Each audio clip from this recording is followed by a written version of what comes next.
All right, so I wanted to get on here and talk to you guys a little bit about what it's like to be a buyer in this crazy San Diego market, what it's like to be a buyer's agent, and what it takes to get your offer accepted. It's insane out there. As you guys know, California and San Diego, we made national news the other day because everything is still tight and nothing is loosening up. Therefore, we still don't have open houses. We can't door knock neighborhoods that our buyers want to live in. So it's difficult. It leaves us with what's really on the market, or who you know in your sphere, and who you know with these coming soon listings.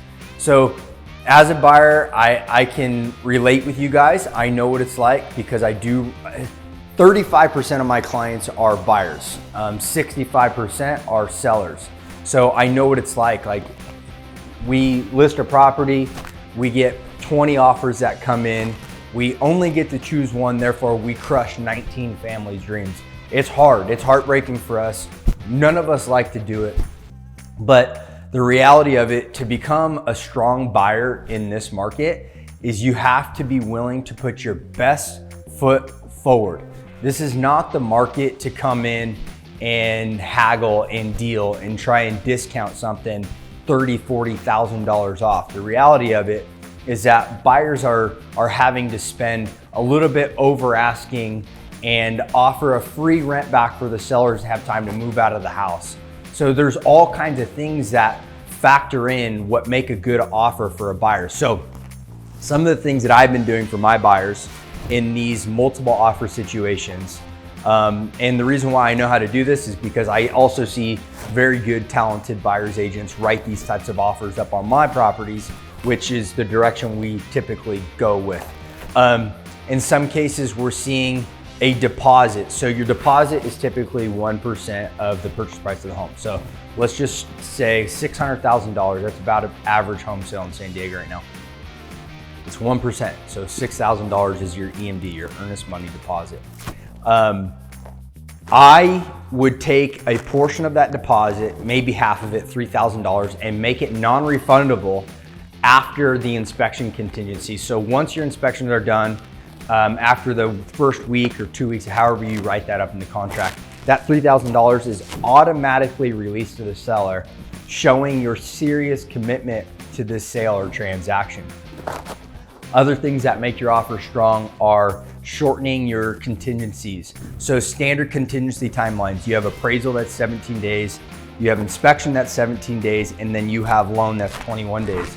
Those are things that sellers want to see shortened up. The reason for that is to show your commitment again to the sellers that you're ready to move forward, you're not wasting any time, you're willing to hit the ground running and find out as much as you possibly can about these properties right off the bat. So I always trim the fat off of these. So my inspection contingencies, I'm making them 5 to 7 days.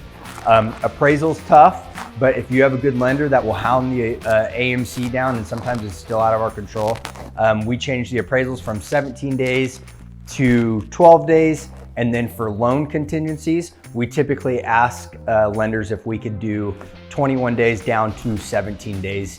And then also, the biggest thing is this free rent back that sellers are really, really liking. The reason why they're liking it is obviously because escrows right now are typically 21, 30, or 45 days. And then the sellers either need to find a home, or we've been seeing a lot of sellers move out of town or upgrade. And in order for their offers to be competitive to wherever they go, they have to be either non-contingent or way far ahead in the escrow timeline. Therefore, so giving them that time to move out allows them to write their strong offer to get their next home and to put their best leg forward. So all these things have to be factored in. So hopefully when you have a conversation with your agent, your buyer's agent, they are willing to tell you the brutal truth of this market and what it actually takes to get your offer accepted. So for example, like, just because we listed a house for $585, we had 14 offers come in. We had offers all the way up to $650,000. That is not always the case here. We don't always take the highest offer because we do have to take into consideration what the appraisal is going to be. Is the house going to actually value at that? And sometimes if they waive the appraisal contingency and the lender won't loan, there's just so many gray areas to that. So I always play it safe. I always try and keep it around the higher appraisal value or evaluation of the property. So if I have a 650 offer and a 635 offer, and the 635 offer has tighter terms, they're releasing a deposit, I would more than likely tell my sellers that is a stronger offer. These guys are way more committed. They're not offering the high price to get their offer accepted and then gonna beat us down during the appraisal. The chances are this 635 offer, it's going to appraise and it's gonna be easier to get it to the finish line. So as a buyer, these are some tips that hopefully can help you out. And if you have any more questions or if you need my help to get you into a house and use my expertise, I can do it, I can get you there. And I'd love to help. So DM me or comment below and we will get it to the finish line.